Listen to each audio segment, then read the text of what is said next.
पटना से है, जहां छात्रा के लापता होने पर सवालों में है अब पुलिस।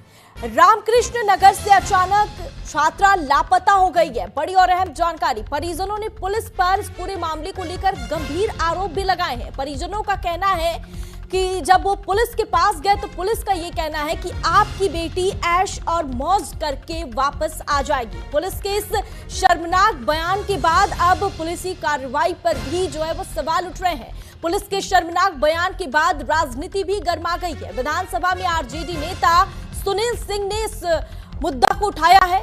मुद्दा गर्माया तो डीजीपी विनय कुमार ने कार्रवाई का भरोसा दिया है।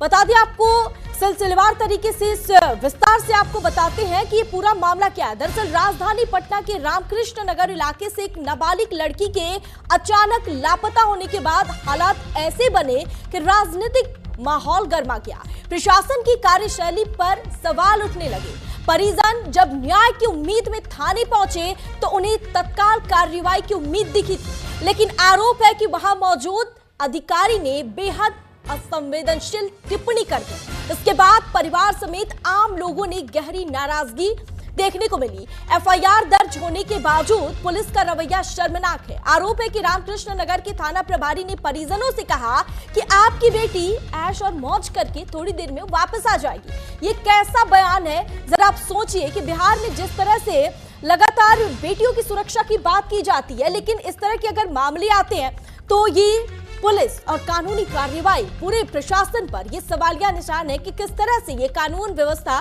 बेहाल है। 16 वर्षीय नाबालिग पुत्री पटना के चमनचक थाना रामकृष्ण नगर से गायब है। काफी मशक्कत के उपरांत रामकृष्ण नगर थाना द्वारा लड़की के गायब होने का एफआईआर तो दर्ज कर लिया गया। लड़की के पिता द्वारा एफआईआर में गायब करने वाले संदिग्ध व्यक्तियों का नाम भी दर्ज कराया गया, परंतु अभी तक नामजद अभियुक्तों की गिरफ्तारी नहीं की गई है। गुम हुई पुत्री के पिता थाना के पदाधिकारी द्वारा बोला जाता है कि 1-2 महीना में तुम्हारी पुत्री ऐश मौज करके खुद ही वापस आ जाएगी। अतः मैं उपयुक्त वर्णित विषय पर सदन में नाबालिग लड़की को बरामद करने एवं दोषी को सजा दिलाने हेतु सरकार से स्पष्ट वक्तव्य की मांग करता हूं। पर ज्यादा जानकारी के लिए हमारे साथ हमारे संवाददाता विकास ओझा जुड़ गए हैं। लाइव चलिए सीधा रुख कर लेते हैं विकास का। विकास, देखिए कि 16 साल की बेटी लापता हो जाती है और सबसे बड़ी बात यह है कि परिजन जाते हैं पुलिस स्टेशन, वहां जाके रिपोर्ट लिखवाते हैं, लापता बेटी को ढूंढने की कोशिश करते हैं। वहां पे पुलिस प्रशासन इस तरह के बयान कि आपकी बेटी ऐश और मौज करके वापस आ जाएगी, कैसा ये बयान है और आखिर ये फिजा किस ओर इशारा करता है? देखिए नैना, सबसे अहम सवाल यह है कि पटना पुलिस कितनी संजीदा है।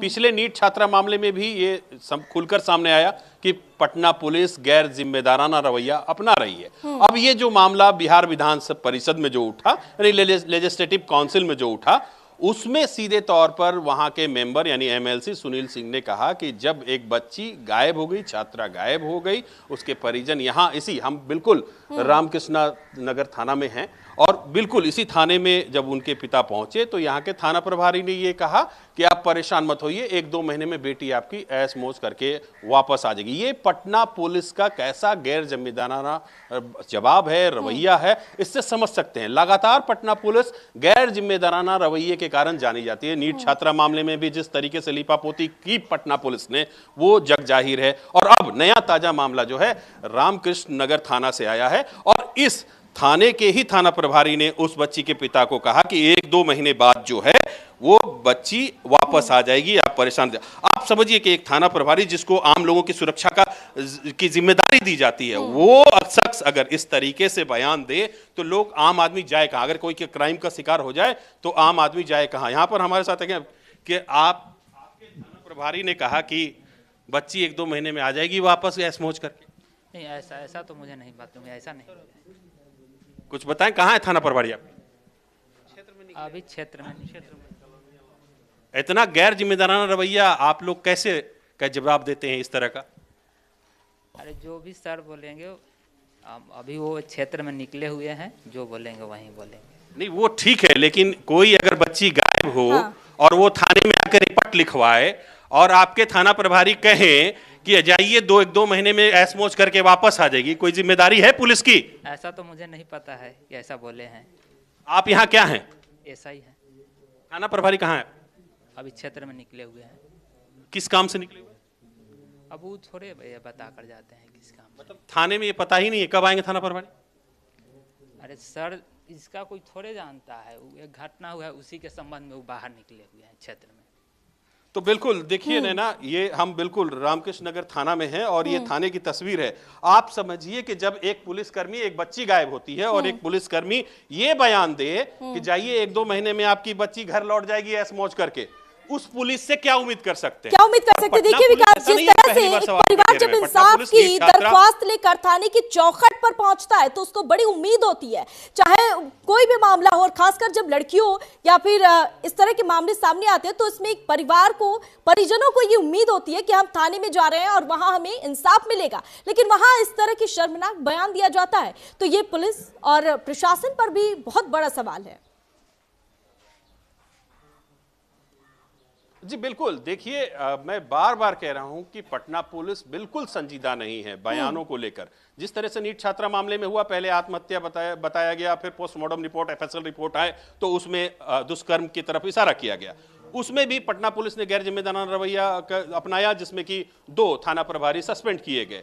अब आप इस तस्वीर की कल्पना कर सकते हैं कि अगर कोई बच्ची गायब होती है, उसके पिता थाना आते हैं, रिपोर्ट लिखाते हैं और फिर पूछते हैं कि भैया कि मेरी बच्ची कहाँ है, कब मिलेगी, तो उसको बताया, आप परेशान क्यों हैं, जाइए ना 1-2 महीने में जो है ऐश मौज करके आपकी बेटी वापस आ जाएगी। आप क्या बयान दे रहे हैं, कितने जिम्मेदार हैं, आपके इस बयान से समझ में आता है। और पटना पुलिस ऐसे ही गैर जिम्मेदाराना बयान देने के लिए जानी जाती है। और इस पर डीजीपी का भी बयान है। डीजीपी ने साफ तौर पर कहा ऐसे ठीक है, बने रहिए विकास, आगे भी आपसे तमाम जानकारी हम साझा करेंगे। और इस तरह जैसे बयान सामने आया है, ये पूरे बिहार की जमीर को भी झकझोर कर रख दिया है कि पुलिस और प्रशासन इस तरह के बयान आखिर कैसे दे सकते हैं। खबरों में आगे बढ़ेंगे। बड़ी खबर पटना से है। नीट छात्रा की मौत का मामला सामने आया है और इसमें अब ये बड़ी कार्रवाई हुई है, जहां जहानाबाद पहुंची सीबीआई की टीम। जहानाबाद की छात्रा रहने वाली थी और इस पूरे मामले को लेकर लगातार जांच पड़ताल जारी है।